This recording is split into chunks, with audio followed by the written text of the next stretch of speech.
आप मुझे बताइए कि हम लोग कब तक टकटकी लगा करके राजभवन की तरफ देखते रहें। और मान लीजिए अफवाह ही है तो क्या इस पर लगाम लगाने का काम किसका है?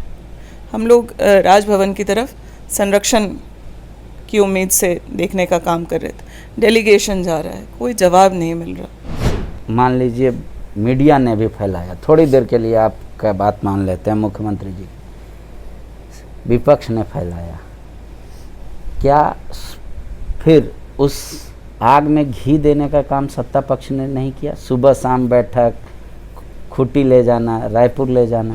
मीडिया और जो बायर हैं उनका बस यही काम बच गया है कि किस तरह से शंका, आशंका, अफवाह का जो है तंत्र यहाँ फैला करके रखा जाए। आप लोग सदन में आज खड़े होकर बोल रहे थे विपक्ष की ओर इशारा करके कि ये लोग परचेजर है, व्यापारी है, उसमें कितना सच्चाई? आप वो हमारे अभी जो विपक्ष में बैठे लोग हैं उन लोगों का देन है।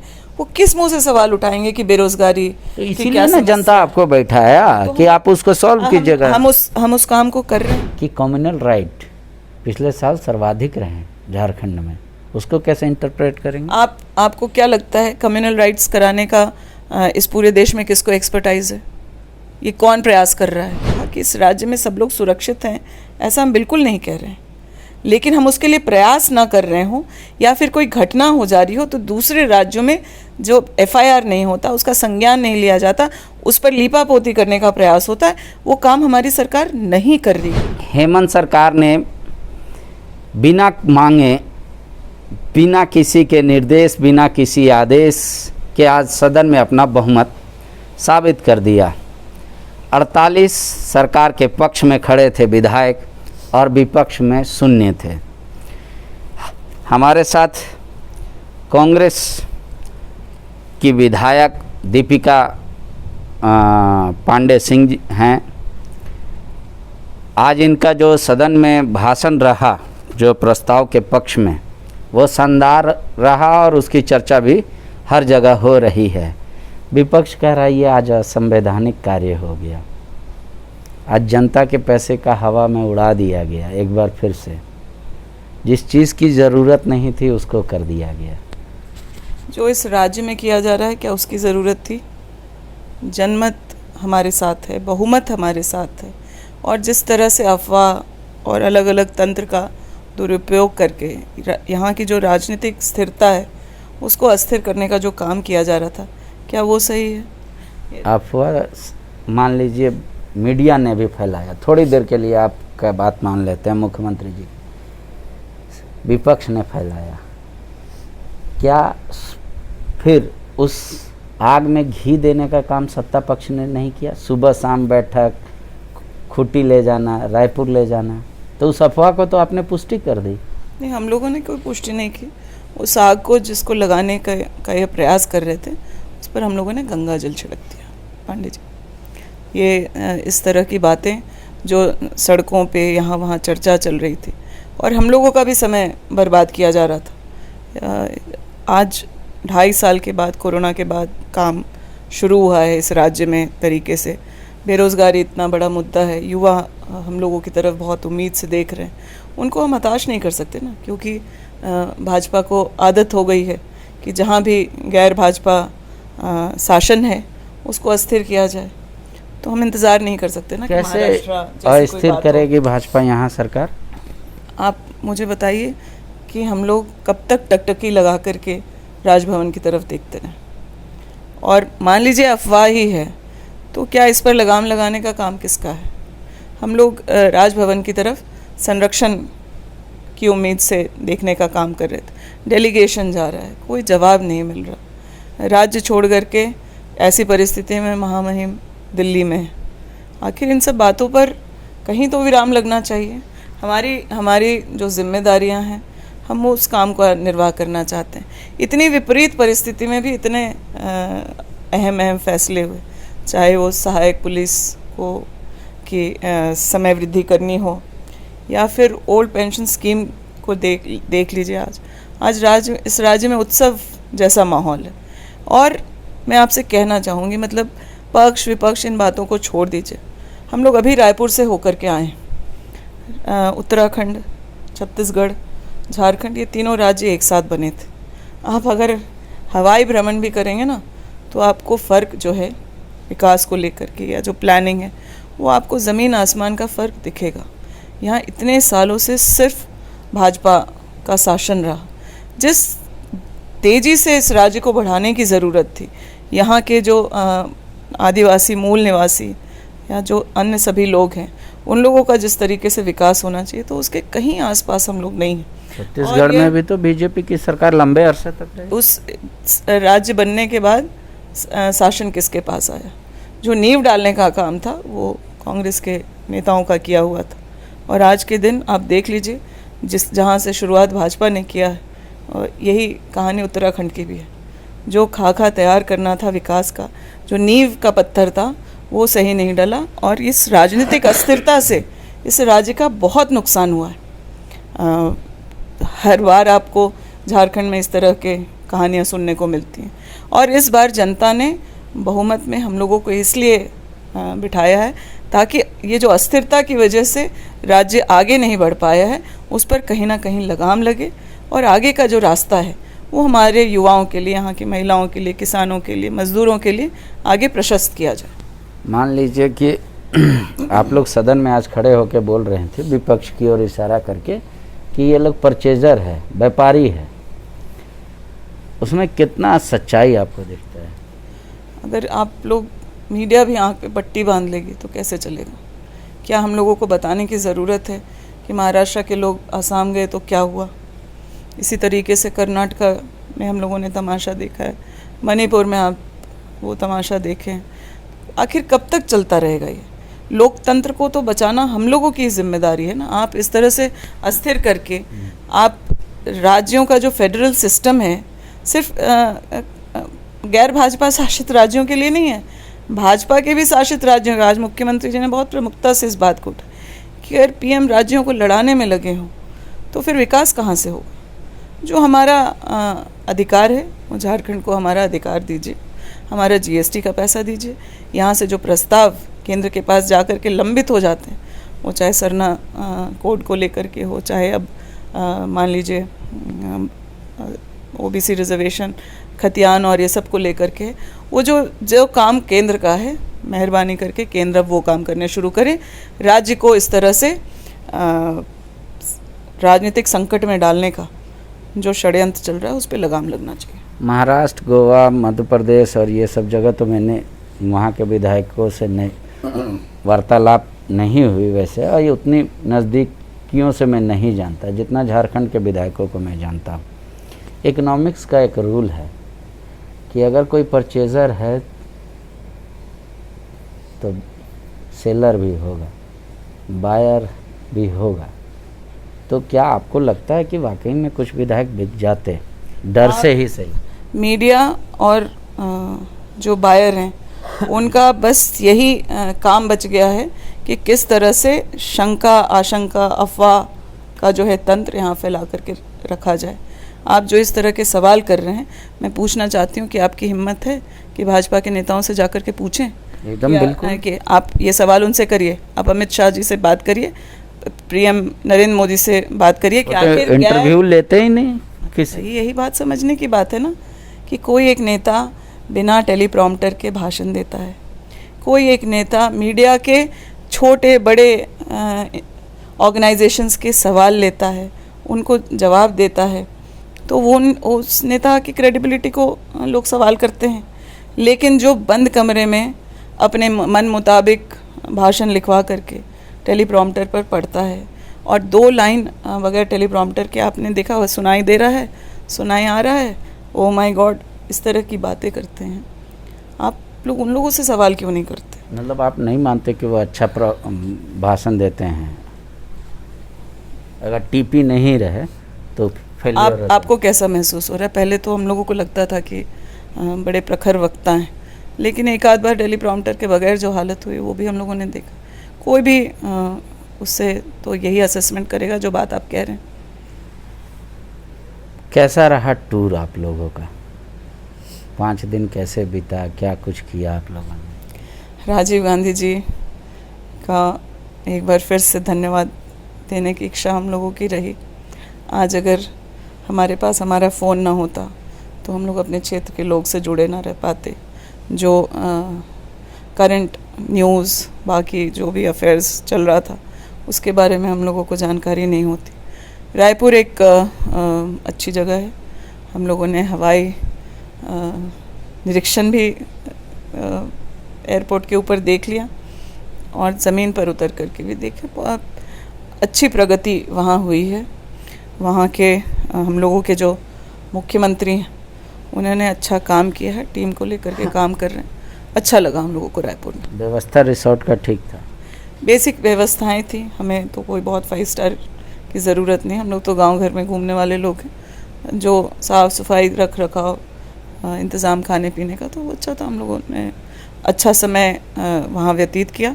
हमारे जो साथी विधायक हैं, कई बार हम लोगों को ऐसा मौका नहीं मिलता कि एक दूसरे के घर परिवार के बारे में जानकारी लें या एक दूसरे की रुचि के बारे में जानें, तो वो सब भी देखने को, समझने को मौका मिला। ठीक है, लेकिन जो विधायक नहीं गए या जो मंत्री नहीं गए उसके पीछे क्या वजह हो सकती है, और जो गए उनके पीछे, दोनों में क्या डिफरेंस अगर जनता से? कांग्रेस के विधायक दल ने और कांग्रेस के आला कमान ने तय किया था कि कांग्रेस के लोग, चाहे वो मंत्री हैं चाहे विधायक हैं, वो जाएंगे।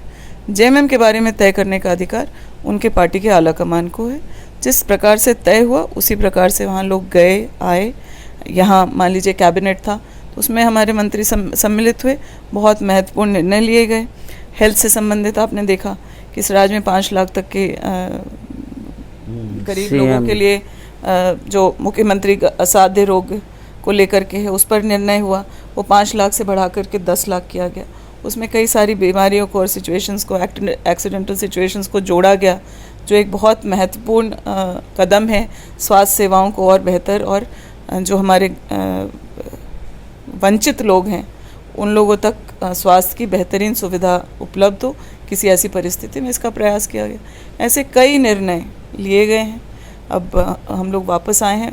आज के भाषण में भी मुख्यमंत्री जी ने चर्चा किया। हमारे क्षेत्र में सुखाड़ की बहुत ही गंभीर समस्या हम लोगों के सामने सुरसा की तरह मुंह खोले खड़ी है।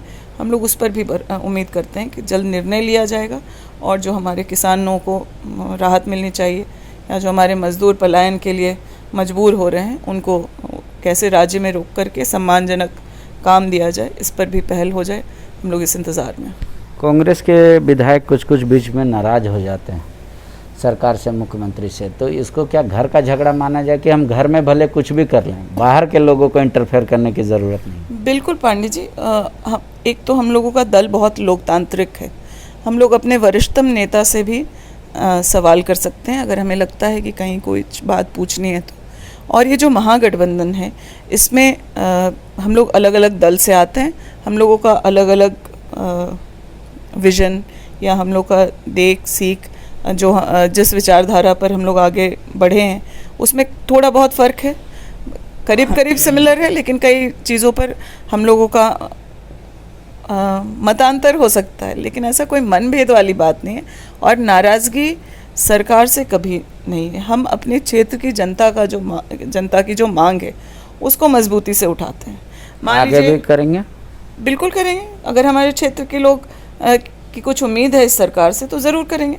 प्रशासनिक पदाधिकारियों पर, मैं सबके बारे में नहीं कह रही हूँ, इस राज्य में बहुत काबिल ऑफिसर्स भी हैं, लेकिन कुछ ऑफिसर्स का तो मन बढ़ा हुआ है, ये हम सब जानते हैं। उन लोगों पर लगाम नहीं लगेगा तो हम लोग फिर उस बात को उठाएंगे। पार्टी के अंदर उठाते रहें, विधायक दल की मीटिंग के अंदर उठाते रहें, ज़रूरत पड़ेगी तो आगे भी करेंगे। महागठबंधन के विधायकों की भी बैठक होती है। मुख्यमंत्री जी से हम लोग सीधा संवाद स्थापित कर पाते हैं। अपने CLP लीडर से हम लोगों का संवाद है। तो जो मुद्दे हमारे क्षेत्र के लिए अहम हैं और हमें अगर उसका निदान इस सरकार में ही लेना है तो हम लोग ज़रूर उस बात को उठाएंगे।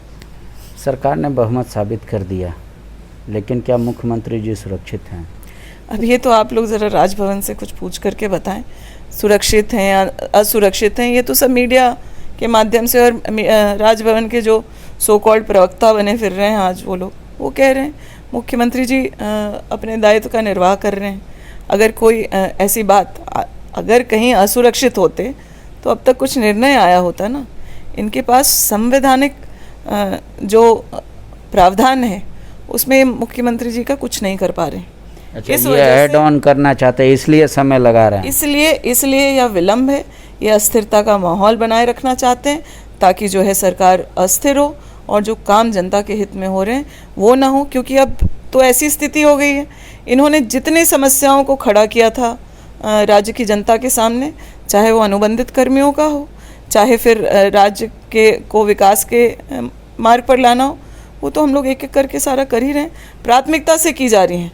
सबसे बड़ी समस्या जो सिर्फ इस राज्य को तो मतलब डबल इंजन ने दिया है, बेरोज़गारी का जो दर है, इसी बगल के छत्तीसगढ़ में बेरोज़गारी का आप दर देख लिए 0.4% है और झारखंड सर्वाधिक, देश का 8% है। तो हम लोग वहाँ से कैसे सलाह करके ओपीएस का जो निर्णय हुआ, पहले राजस्थान में लिया गया, फिर छत्तीसगढ़ में लिया गया, उसी रास्ते पर फिर झारखंड भी चला, तो आज उससे लोगों के मन में खुशहाली है। बेरोज़गारी का सबसे कम दर छत्तीसगढ़ में कैसे है, ये सीखने की बात है। हम लोग भी चाहते हैं कि हमारे राज्य के जो युवा हैं उनको रोज़गार मिले, उन्हें नौकरियां मिले, और हमारे यहाँ का भी जो बेरोज़गारी, ये हमारे सामने सबसे बड़ा चैलेंज है महंगाई के अलावा।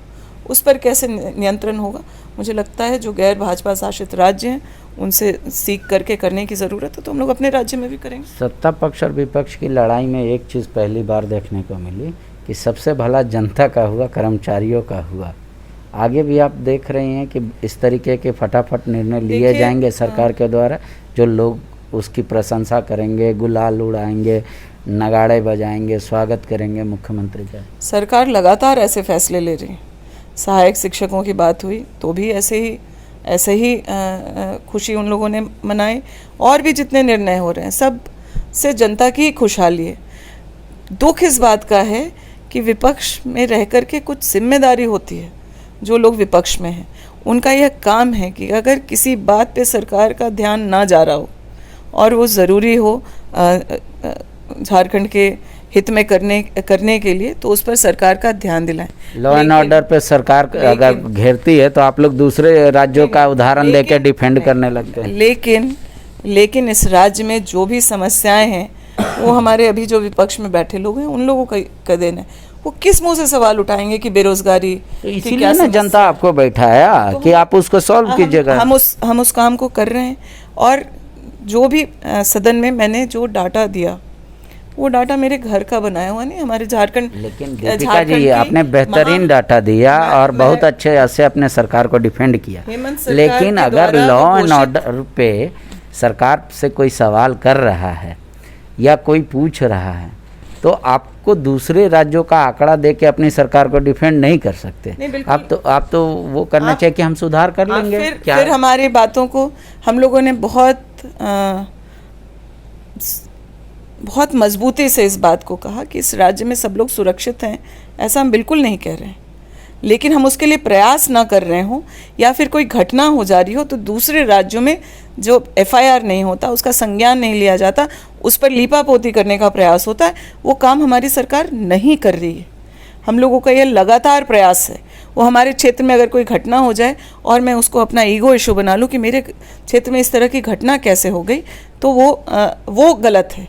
लेकिन अगर हमारे क्षेत्र में कोई घटना हो गई है वो दुर्भाग्यपूर्ण है, लेकिन जिसके साथ अन्याय हुआ है उसको अगर न्याय दिलाने का मेरा प्रयास ना हो तो वो उससे भी ज़्यादा दुर्भाग्यपूर्ण है।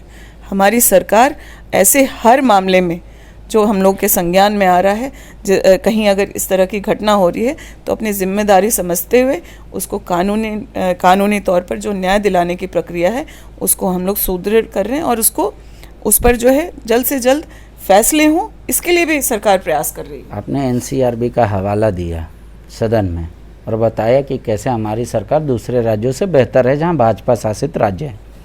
एक आंकड़ा उसी का है, एनसीआरबी का ही, कि कम्युनल राइट पिछले साल सर्वाधिक रहे झारखंड में। उसको कैसे इंटरप्रेट करेंगे आपको क्या लगता है कम्युनल राइट्स कराने का इस पूरे देश में किसको एक्सपर्टाइज है? ये कौन प्रयास कर रहा है? जिसको सरकार में अपनी जिम्मेदारी का एहसास नहीं है विपक्ष को, वो जानबूझ करके ऐसे ऐसे जगहों पर जा कर के धार्मिक भावनाओं को भड़काने का काम कर रहे हैं। मैंने आपको सदन में भी इस बात को कहा कि अगर कोई आपराधिक घटना होती है तो उसको धार्मिक रंग देने का प्रयास बंद करें लोग। जिस दिन चार्टर्ड प्लेन से कपिल मिश्रा और मनोज तिवारी और निशिकांत दुबे जी आ रहे थे, उसी दिन सुबह रात्रि में गोड्डा में दुर्गा जी की मूर्ति विखंडित हो गई और शाम तक पता चला कि कौन उसका कल्प्रिट है। वो भी जांच का विषय है कि आखिर इस तरह की घटना मंदिर में करने की हिम्मत लोग कैसे जुटाए। तो आप देख लीजिए, कोई घटना अगर होती है तो उसके पीछे जो है कहीं ना कहीं कोई षड्यंत्र है। और कोई भी ऐसी घटना हुई हो और हमने उसको हल्के में लिया हो या उसको इसी तरह से जाने दिया, ज़रूरत पड़ी है तो प्रशासनिक जो पदाधिकारी हैं उन पर भी कार्रवाई हुई है। ये काम सरकार का है। लेकिन आप जानते हैं, हम लोग एक समाज में रहते हैं, कई सारी चीज़ों पर हमें सामाजिक तौर पर डील करना पड़ता है, कई चीज़ें प्रशासनिक तौर पर डील करना पड़ता है। हर मामले पर राजनीति, और ख़ास करके महिलाओं के मामले पर राजनीति अच्छा नहीं लगता। हम लोग भी चाहते हैं कि इस राज्य की महिलाएं, कोई भी बच्ची हो, सुरक्षित महसूस करे, पहले से बेहतर महसूस करे। उसके लिए हम लोग प्रयासरत हैं। एक दिन में सब कुछ बदल जाएगा ऐसा हम लोग मतलब सामने वाले से भी उम्मीद नहीं करते। लेकिन पिछले 8-10 सालों में क्या हुआ है वो इस देश के सामने, और एनसीआरबी का डाटा हेमंत सरकार या महागठबंधन की सरकार का डाटा नहीं है, ये केंद्रीय एजेंसी का डाटा है और वो सबके सामने है। केंद्रीय एजेंसी पे कम से कम विश्वास हो गया दीपिका जी को, ये बहुत बड़ी बात। मध्य प्रदेश में क्या हालात हैं, क्या हालात उत्तर प्रदेश में और क्या हालात आसाम में। एक आखिरी सवाल, लतरातुर रायपुर आगे कहाँ? अभी तो आपके सामने अपने घरों में बैठे हम। आप लोगों से निवेदन है कि महामहिम जी को जल्दी बुलाइए, उनको भी इस राज्य में होना चाहिए। और जो ये संवैधानिक अस्थिरता और आशंका और ये माहौल जो बना करके रखा गया इस राज्य में, उस पर एक विराम देने की ज़रूरत है। जनता हमारे साथ है, जनता ने हमें बहुमत दिया है और हमारे जो महागठबंधन के विधायक हैं वो सारे एक साथ आपको आज भी दिखें, आगे भी दिखेंगे। शुक्रिया। मीडिया से ही शिकायत है, मीडिया से इच्छाएं भी हैं। कह रही हैं कि मीडिया राज्यपाल को बुला ले जल्दी, दूध का दूध और पानी का पानी हो जाएगा, ओहापोह की स्थिति नहीं रहेगी। शिकायत भी है कि मीडिया भ्रम को फैला रही है। एक्ट सरकार कर रही है, उस पर सवाल नहीं है। कह रहे हैं कि हमारा जो तरीका है वो जब अगर भ्रम फैले तो यही तरीका अपनाया जा सकता है जनता को विश्वास में देने के लिए कि सरकार पहले भी इंटैक्ट थी, आज भी इंटैक्ट है, पूरी ताकत के साथ है इंटैक्ट। लेकिन जो फैसले लिए जा रहे हैं, कह रही हैं, वो बिना डर भय फटाफट नहीं लिए जा रहे हैं, वो सोच समझकर और जो मैनिफेस्टो में था हमारे उसी के तहत लिए जा रहे हैं और आगे भी बेहतर से बेहतर निर्णय लिए जाएंगे। शुक्रिया। विवेकानंद विद्या मंदिर स्कूल एक CBSE affiliated English medium coed school है। हम शिक्षा के साथ संस्कार देते हैं। thefollowup.in Like, share and subscribe. www.thefollowup.in